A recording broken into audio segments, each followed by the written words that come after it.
tout le monde, c'est Elric Legloire du podcast The Sales Game et merci pour écouter ce nouvel épisode. Et je suis super content parce qu'aujourd'hui on reçoit PL, Paul-Louis Bénard, directeur du développement commercial chez Tiller, ou en anglais Head of Sales Development. Tu vas bien PL? Ouais, nickel, nickel. Merci beaucoup de me recevoir. Donc merci d'être avec nous sur le podcast. Bon, je vais faire une petite présentation rapide de PL. Donc du coup, il est chez Tiller depuis 2015. Il a commencé en tant que responsable commercial, ensuite il est passé responsable commercial senior et là actuellement il est directeur du développement commercial. Et avant ça il était chef de pub chez JC Deco pendant un an. Alors PL, je vais commencer et pour toi, quel est le bouquin que tu as le plus offert et pourquoi? Ou quels sont les livres qui ont le plus influencé ta vie? Alors, j'ai commencé à répondre aux deux questions et donc je vais pas forcément répondre et développer sur la première qui est le livre que j'ai le plus offert parce que j'offre très rarement des livres. En revanche, le livre qui m'a le plus inspiré, c'est un best-seller comment dire sur le domaine. C'est le livre qui a été coécrit par Aaron Ross, un ancien manager de chez Salesforce, qui est un livre que beaucoup connaissent qui s'appelle Predictable Revenue. Un livre qui m'a beaucoup inspiré, dont je n'avais pas forcément entendu parler avant de passer sur cette partie sales development, donc gérer toute la partie lead generation et la partie acquisition, travailler en tout cas sur cette partie-là.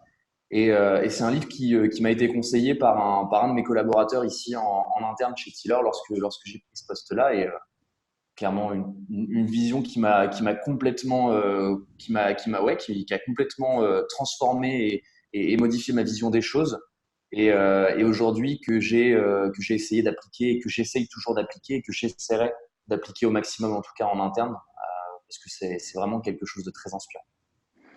Et quand tu dis que ça a beaucoup changé ta vision, ta façon de voir les choses, qu'est-ce que tu entends par là?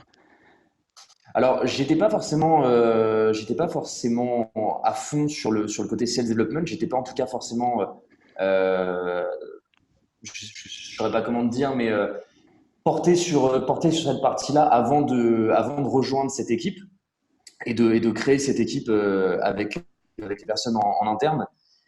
Pourquoi? Parce que quand j'ai commencé chez Tiller, j'ai eu la chance de pouvoir commencer à la genèse où on était une petite dizaine dans l'entreprise. Aujourd'hui, on est 170 dans 3 pays différents.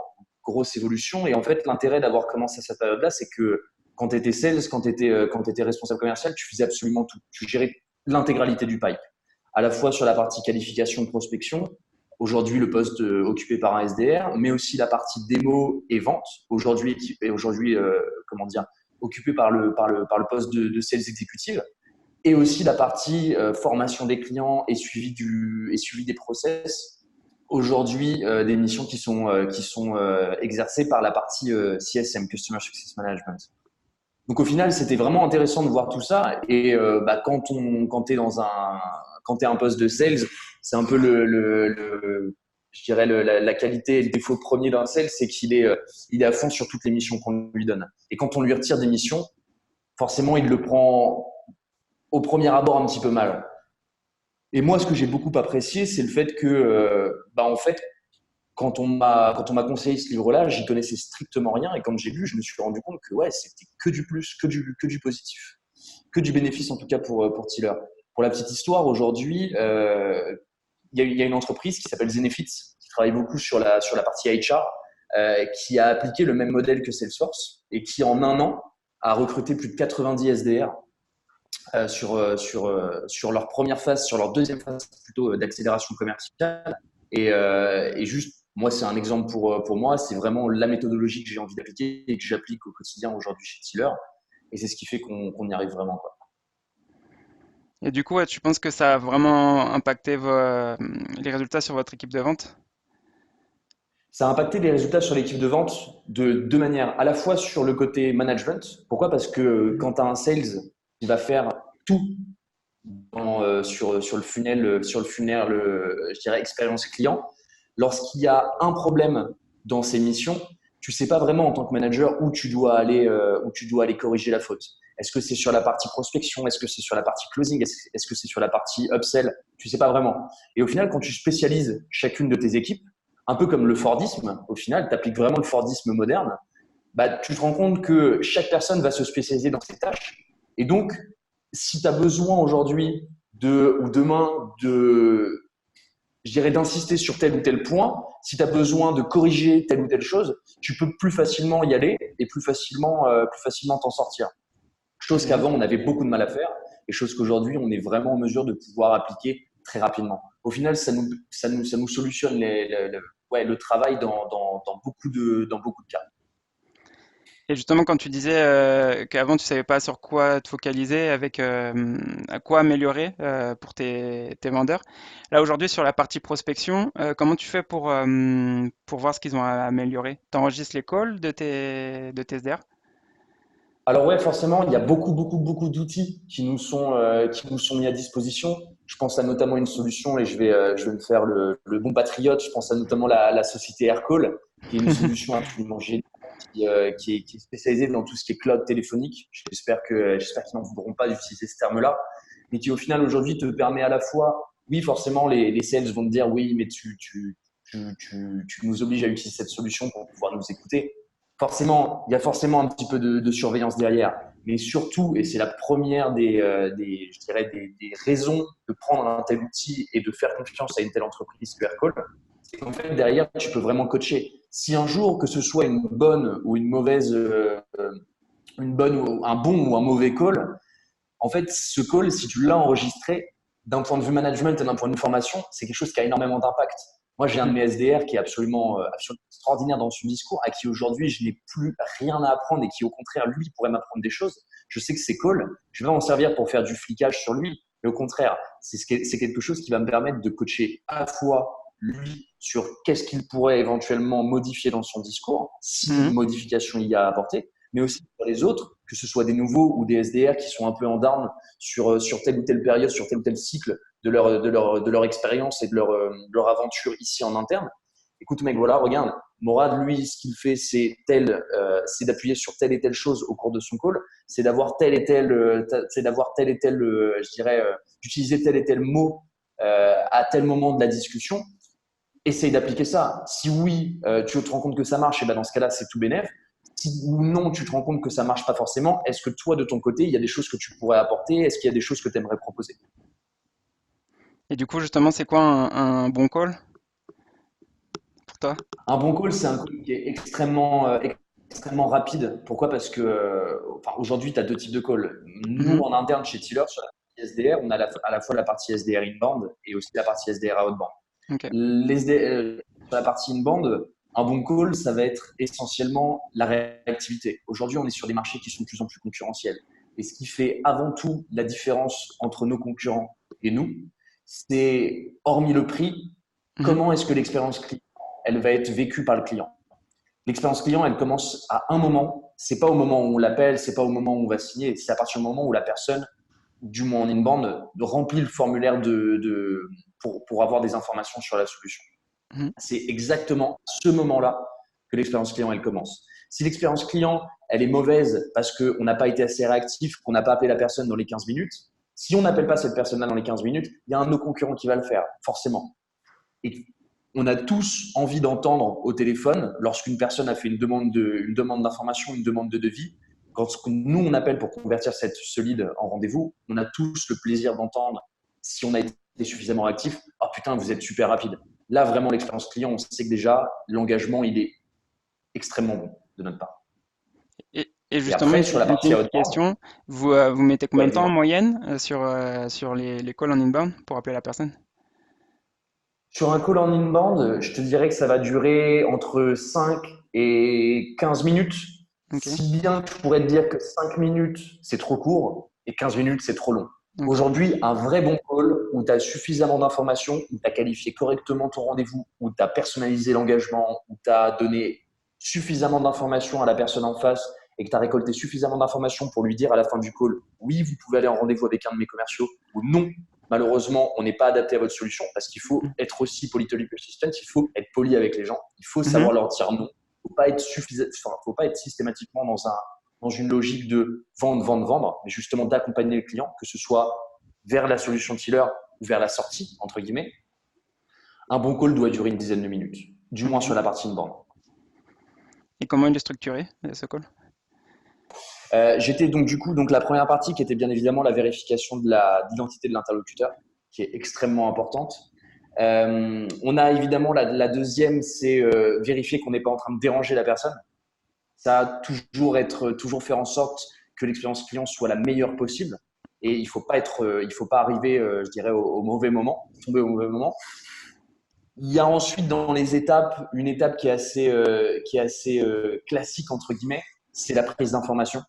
Ok. C'est là d'essayer de prendre le plus d'informations possible, tout en n'étant pas en fait, je dirais, une éponge, c'est-à-dire de laisser la personne parler, et au risque de, si tu veux, louper des informations, mal noter certaines informations ou autres. Au contraire, nous aujourd'hui, on a une trame et on se doit de driver le call. On doit Ok. être en mesure de pouvoir dire à une personne qui commence à partir sur l'état de son business plan aujourd'hui, le fait qu'elle est du milieu de la restauration, le fait qu'elle a eu, je sais pas, qu'elle a aidé ses parents, que la personne a aidé ses parents dans leur restaurant pendant sa jeunesse. Non, il faut être capable de dire, écoutez, tout ce qui est la partie, si vous voulez bien, pour la partie business plan, pour la partie locale, pour la partie financement, on va y revenir juste après. Moi, j'ai besoin aussi aujourd'hui de savoir d'abord si vous avez des associés afin de pouvoir éventuellement vous dire oui ou non, est-ce qu'on est capable de vous équiper aujourd'hui? Est-ce qu'on est capable de répondre à vos attentes? Ou toute autre question au final. Donc ça, c'est très Ok. important. C'est de pouvoir vraiment être en mesure de prendre des informations tout en gardant à l'esprit que c'est nous qui drivons le call. C'est nous les professionnels, c'est nous qui avons besoin de telle information et on doit être en mesure de pouvoir driver ce call. Ensuite, tu as bien évidemment la phase où tu vas proposer un entretien à la personne, que ce soit un entretien avec un compte exécutif, que ce soit un sales exécutif, pardon, que ce soit un entretien avec quelqu'un plutôt qui fait partie de l'équipe key account, si on a affaire à du grand compte. Est-ce que c'est quelqu'un qui va plutôt aller sur la partie revendeur? Éventuellement, ça pourrait être une personne qui veut revendre notre solution sur le territoire français ou hors métropole. Donc ça c'est très important et être en mesure de pouvoir proposer le rendez-vous de la bonne manière. Aujourd'hui, les nouvelles technologies nous donnent la possibilité de faire des rendez-vous à distance, tel qu'on est en train de le faire toi et moi en ce moment même. Mhm. Et nous, de proposer notre solution à distance, ce qui nous permet au final de ne pas être sur le terrain, de ne pas être le commercial, je dirais, itinérant à l'ancienne, mais au contraire de pouvoir augmenter le nombre de rendez-vous possibles sur une journée, de passer de 5 rendez-vous physiques possibles aujourd'hui dans une journée classique d'un sales à 7, voire 8, voire 9 rendez-vous en visioconférence.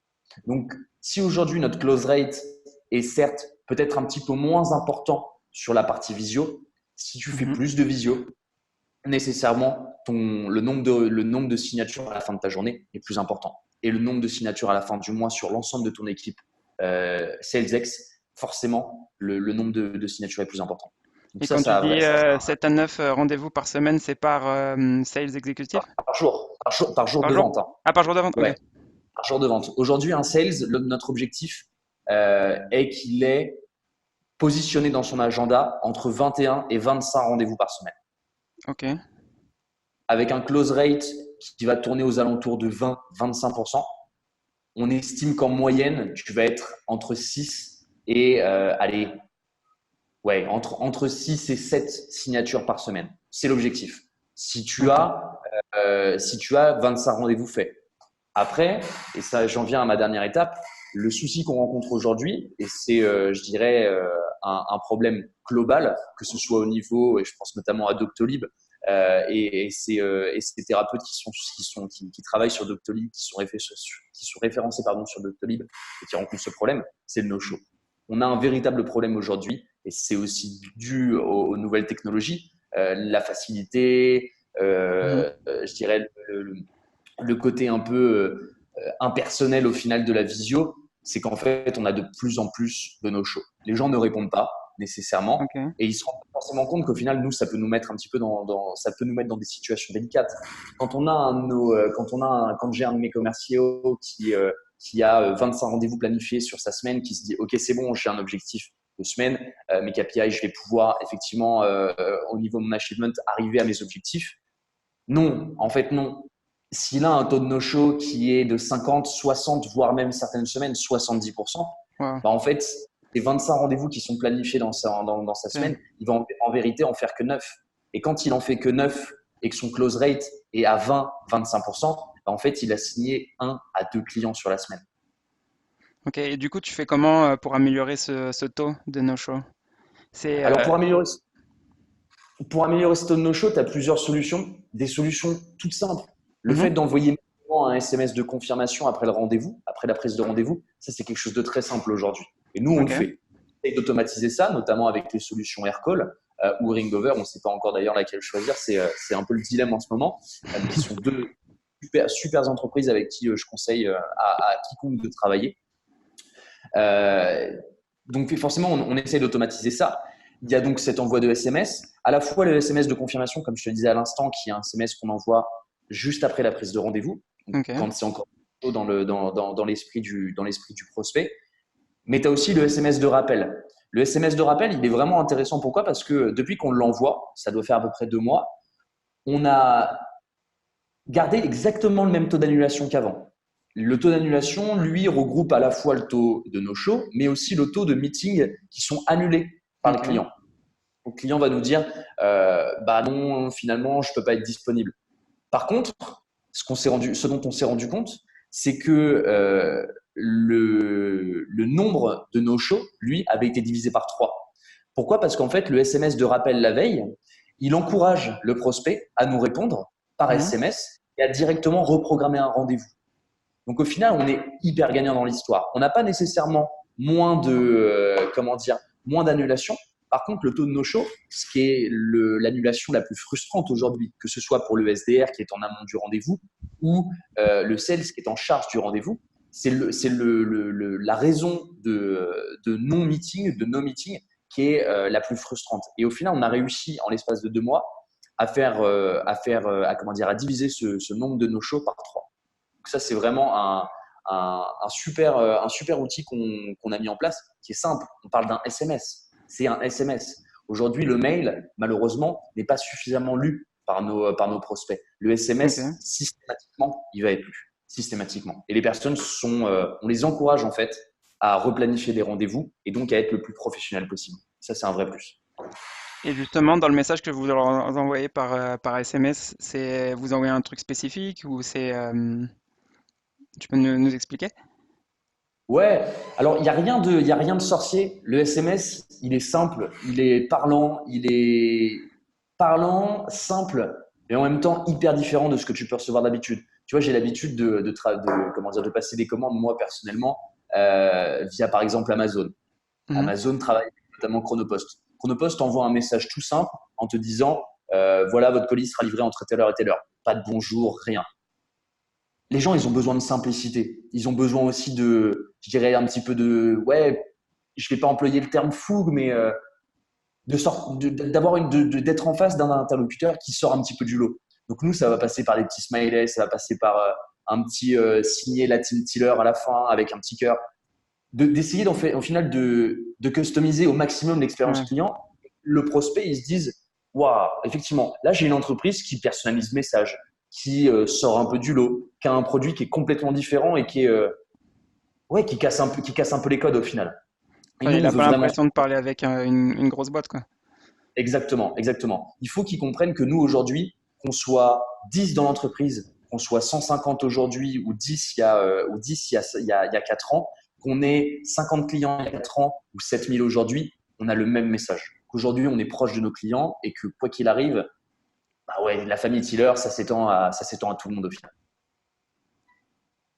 Ok. Et tout à l'heure, on parlait des appels. Je voulais juste revenir sur les appels à froid. Pour toi, c'est quoi justement la structure d'un bon cold call? D'un bon call call, alors un call call, ça doit être très rapide. Ok. Mais pour faire le bon nombre de call calls, il faut les préparer en amont. J'ai tendance à dire que le métier de SDR est un métier très dur, Mhm. mais pour moi, c'est le métier qui a le plus d'avenir. Pourquoi? Parce que Aaron Ross, dans son livre, il définit, et je suis désolé, c'est pas dans son livre, mais c'est dans son livre avec sa co-éditrice, sa co-écrivaine, pardon, Mhm. mais dont j'ai complètement oublié le nom.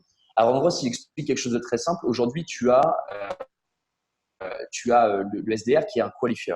Le Mhm. qualifier, son rôle, c'est pas d'être, je veux dire, sur un plateau téléphonique et d'appeler toute la journée, d'appeler, de passer 300, 400, 500 appels. Le SDR, il doit être hyper intelligent, il doit être hyper smart.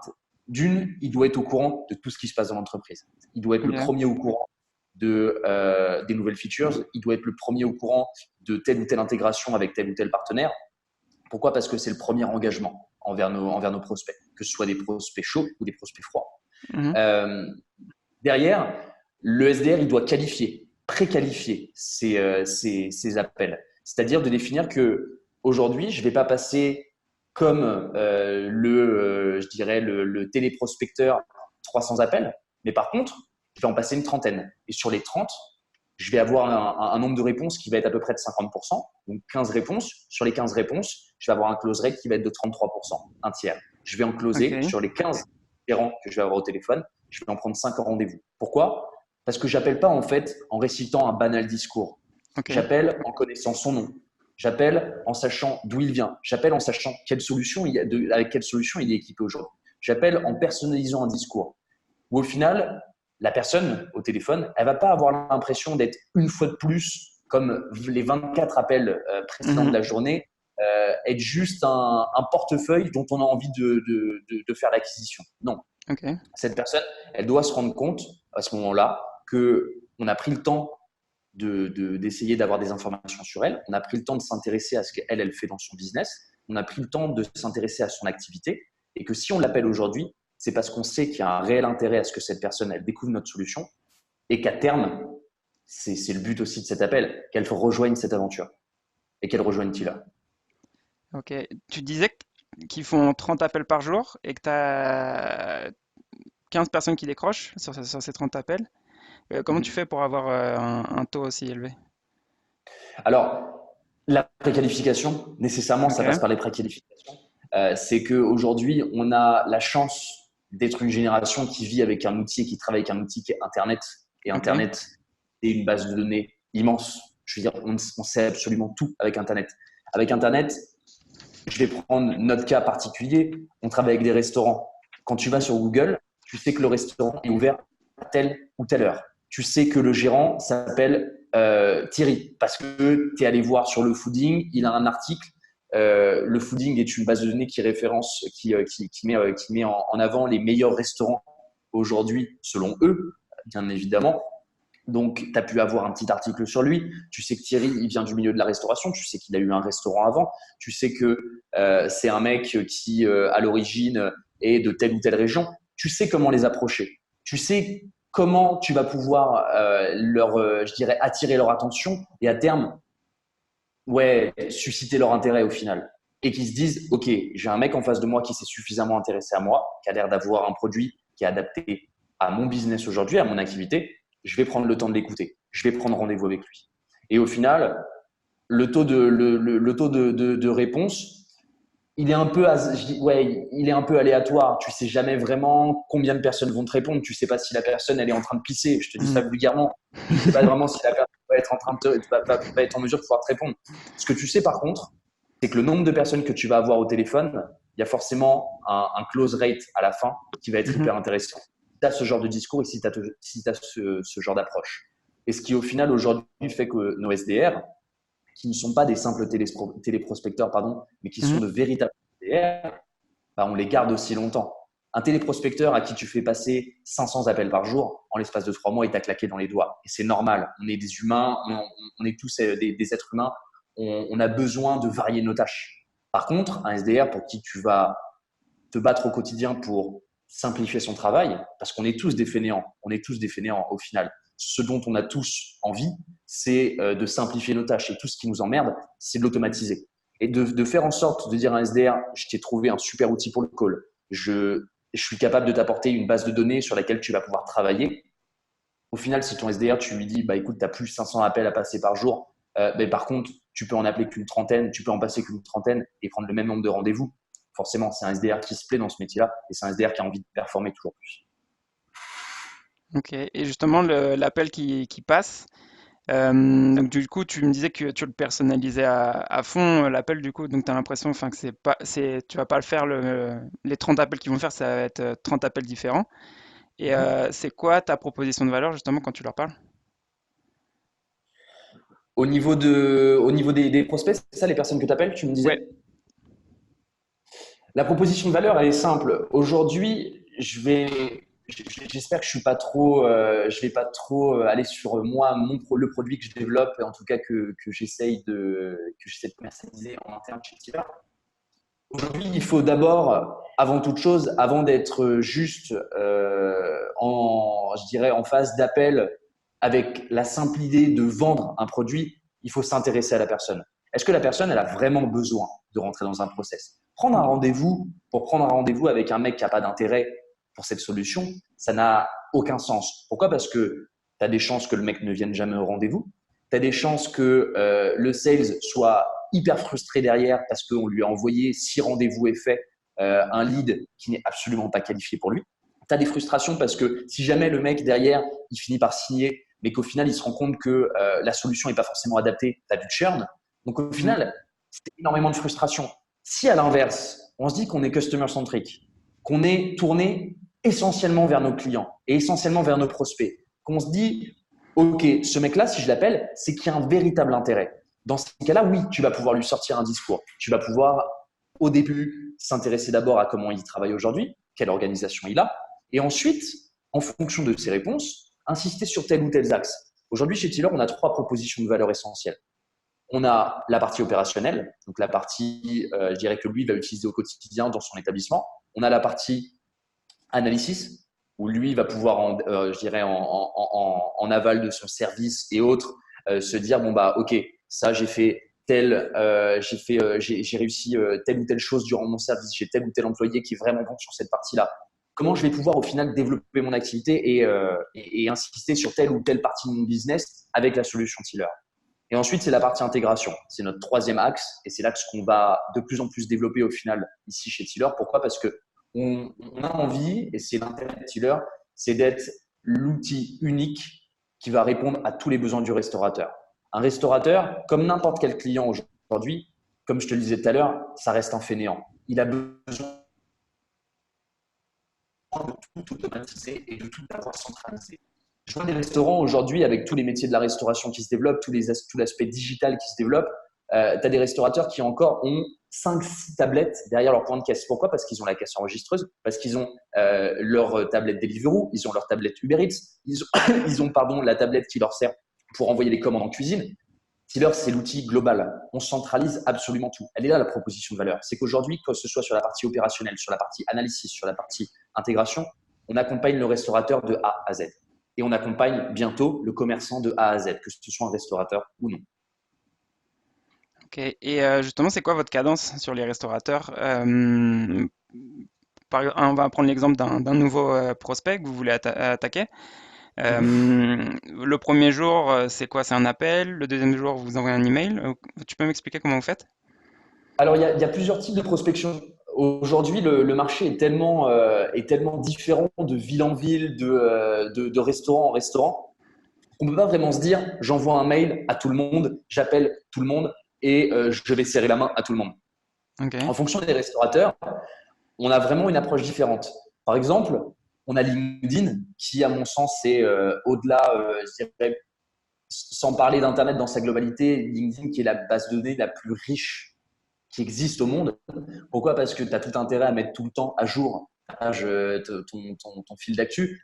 Tu as tout intérêt à tout le temps partager des choses pour être en relation, pour animer, pour partager, pour prendre, je dirais, prendre part à une communauté. Mhm.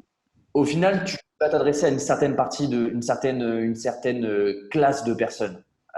J'aime pas trop employer ce mot-là, mais on va appeler un chat un chat.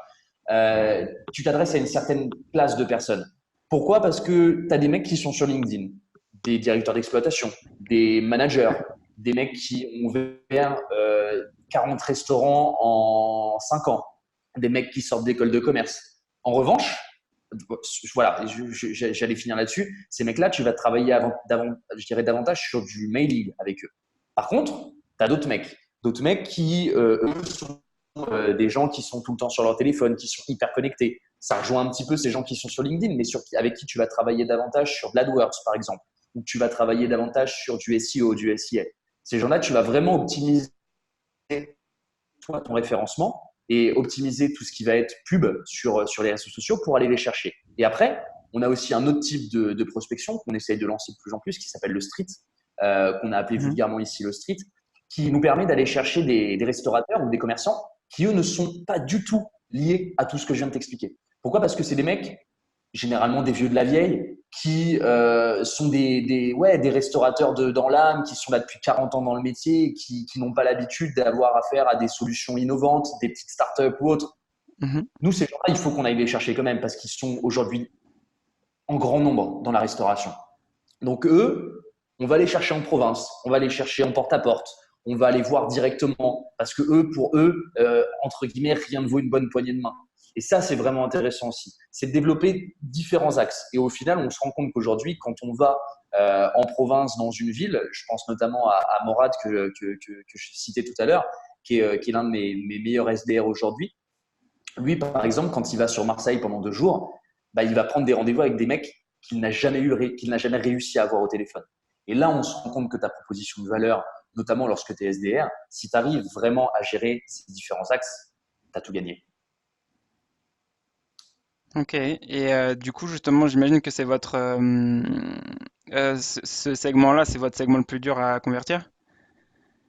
Ouais, c'est notre segment le plus dur à convertir parce que le marché de la restauration et plus précisément le marché de la caisse enregistreuse, il est vieux comme le monde. Tu as des acteurs historiques comme Casio, comme Pi Electronic qui sont là depuis des dizaines et des dizaines d'années et qui, eux, auront toujours cette part de la restauration qui leur sera hyper fidèle. Des mecs qui bossent sur Pi Electronic, qui bossent sur Casio, c'est des mecs qui bossent depuis 30 ans avec ces solutions-là. Et ces gens-là sont très durs à les déloger. Pour autant, ils représentent une part suffisante du marché pour devoir et avoir à aller les chercher aujourd'hui. Et c'est pour ça qu'on y va notamment avec le street. Ok. Et vous avez commencé il y a longtemps, cette équipe-là, de Street? Le street outbound, Mhm. on a commencé il y a à peu près un an. Ok. Et ouais, c'est quelque chose qu'on fait de manière exponentielle, qu'on entreprend toujours aujourd'hui et qu'on entreprend de plus en plus. Tu vois, je pense notamment, il y a comme ça en même temps que je suis en train de t'expliquer ça, je pense notamment à un dossier. Un Mhm. mec, Arthur, un de mes SDR en alternance qui est ici en interne avec nous, un jour me dit bah écoute, je dois aller prospecter un peu sur Grenoble, c'est une ville qu'on a du mal à avoir en call, j'ai envie d'y aller. Il faut savoir qu'ici, en interne chez Tiller, notre panier moyen à l'achat, on est passé maintenant sur du SaaS, mais quand on faisait encore de l'achat, notre panier moyen tournait aux alentours de 3 000 euros.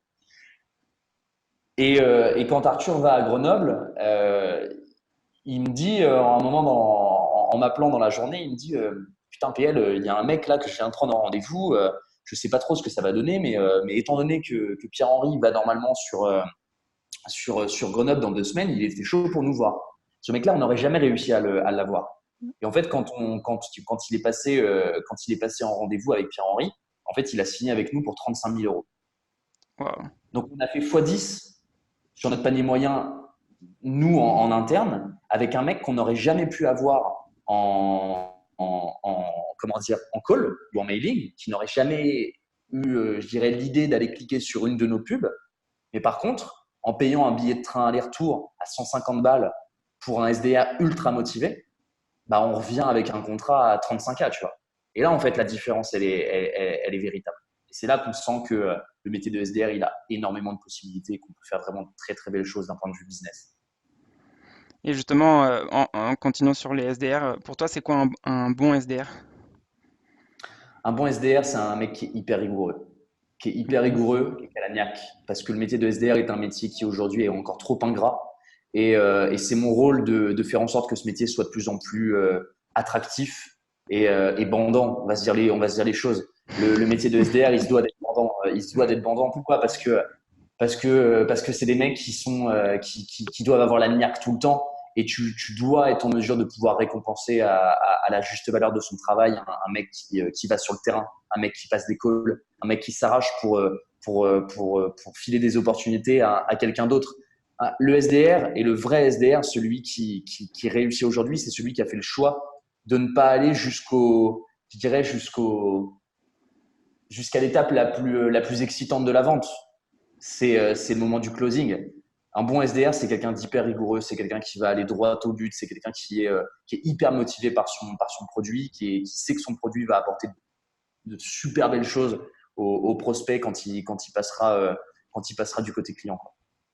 Ok. Et justement, quand tu dis qu'ils doivent être rigoureux, toi, tu leur enseignes à comment s'organiser tous les jours pour être Bien très productif? évidemment, Ok. bien évidemment, c'est mon rôle aussi de tout le temps chercher des informations sur que ce soit dans telle ou telle boîte, dans tel ou tel livre, pour essayer de faire en sorte justement de toujours optimiser notre quotidien.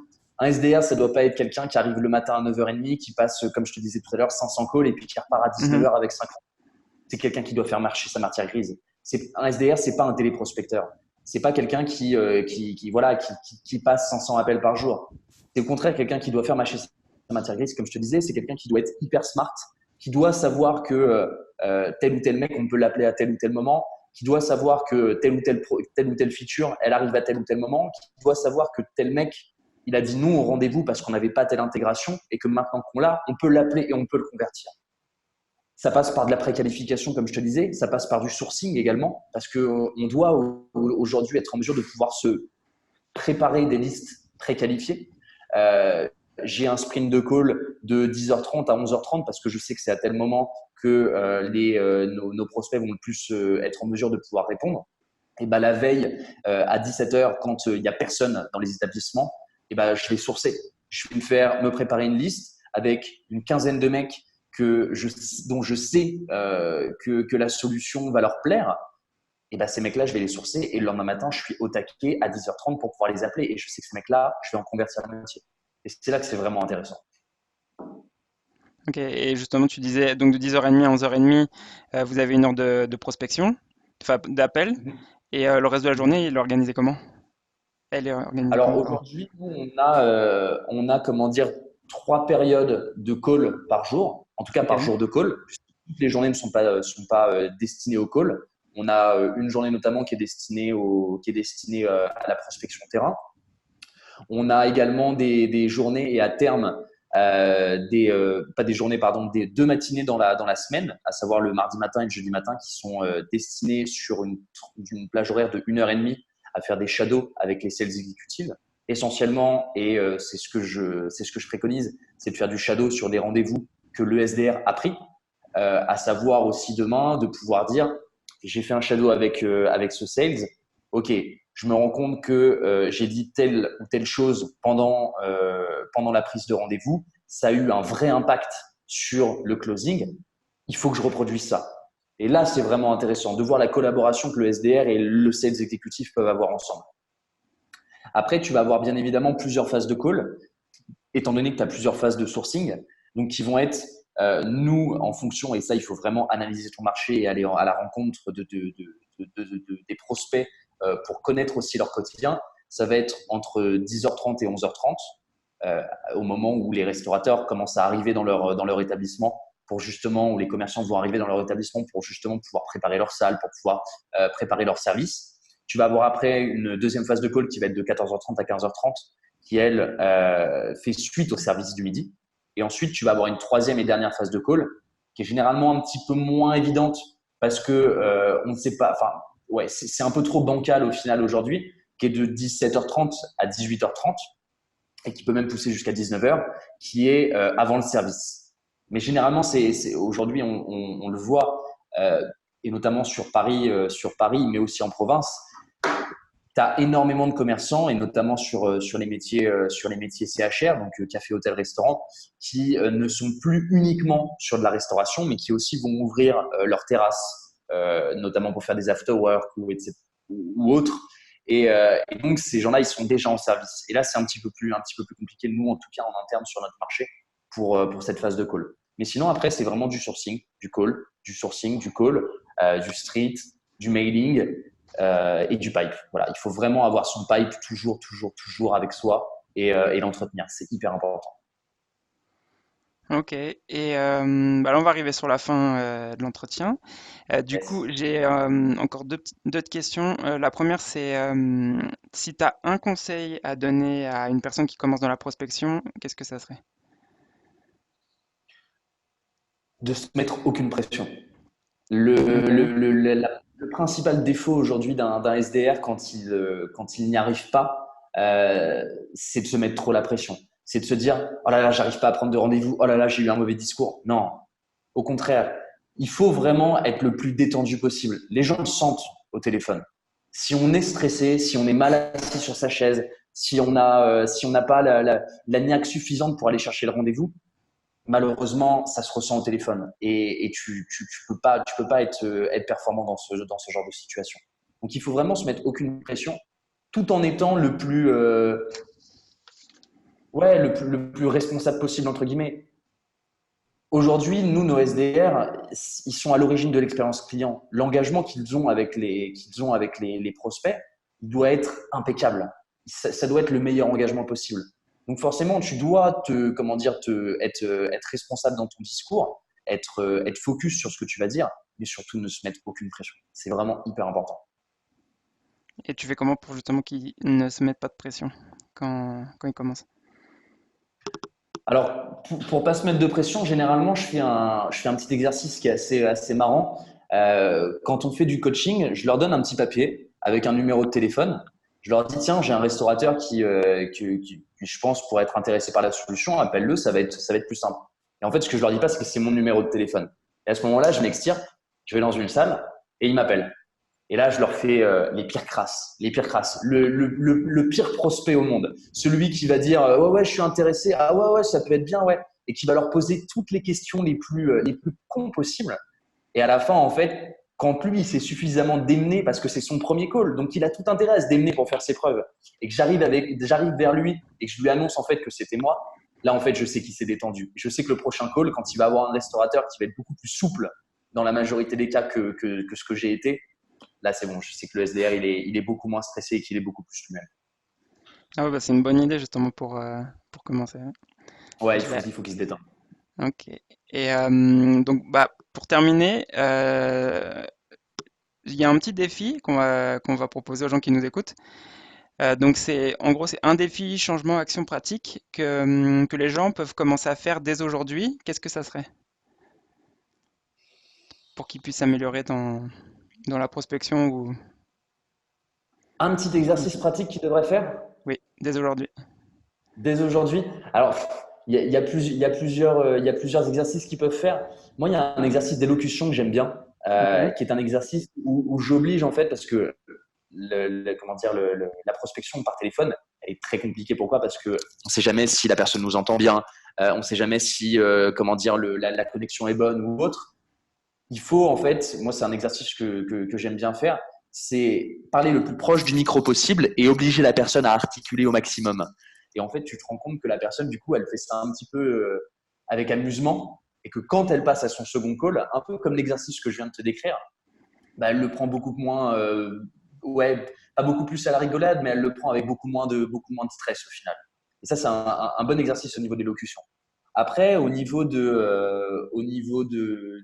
je sais pas, des petits tips and tricks que je pourrais te donner sur la partie prospection. Euh, Moi, j'aime bien faire des trainings. J'adore faire ça avec l'équipe.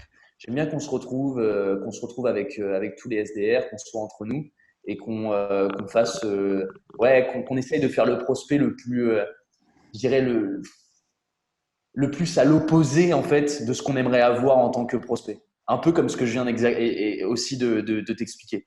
Ce genre de training, c'est hyper important. Il faut toujours en fait s'entraîner et pas s'engouffrer, pas prendre le risque qu'un jour ton SDR, il s'engouffre en fait tout seul si tu n'as pas suffisamment pris le temps de lui expliquer les choses ou d'être le plus à l'écoute avec lui, qui s'engouffre dans un discours qui lui correspond absolument pas et qui ne correspond absolument pas à l'engagement qu'on a envie de donner aujourd'hui à nos clients et qu'en fait, à la fin, il t'éclate entre les mains. Donc vraiment, toujours entretenir cette phase de training qui est importante, très importante, que ce soit pour les nouveaux SDR ou même pour les anciens, qu'un ancien SDR ne prenne pas, entre guillemets, de mauvaises habitudes. Ok. Bon, bah, du coup, merci PL. T'as quelque chose Merci à à rajouter? toi. Non, non, bah écoute, je suis ravi, en tout cas, c'est mon premier podcast. Je suis ravi de l'avoir fait avec toi, c'est un super contact. Je te souhaite une belle aventure avec ce Start Game, c'est ça? The Et Sales Game. On fera cette Pas partie-là. de souci. En tout cas, non, on va la refaire. Franchement, je te souhaite beaucoup de réussite dans cette aventure sur Sales Game. Il faut des mecs qui fassent ce genre de podcast parce qu'on a énormément d'infos à se donner. On a énormément de tips and tricks à se donner entre managers, entre futurs employés, entre personnes qui n'ont absolument rien à voir avec le monde je dirais de la vente. Et franchement, bah, longue vie à The Sales Game, quoi. Ok. Bah, merci PL et merci de nous avoir écoutés. Merci d'avoir écouté cet épisode de The Sales Game. Si t'aimes le podcast, abonne-toi, laisse un commentaire, une note, partage-le avec tes potes, fais-le écouter à ta mère. En gros, fais-en ce que tu veux. Et ça serait top aussi si tu pouvais m'aider à le partager. On se revoit dans le prochain épisode. Ciao!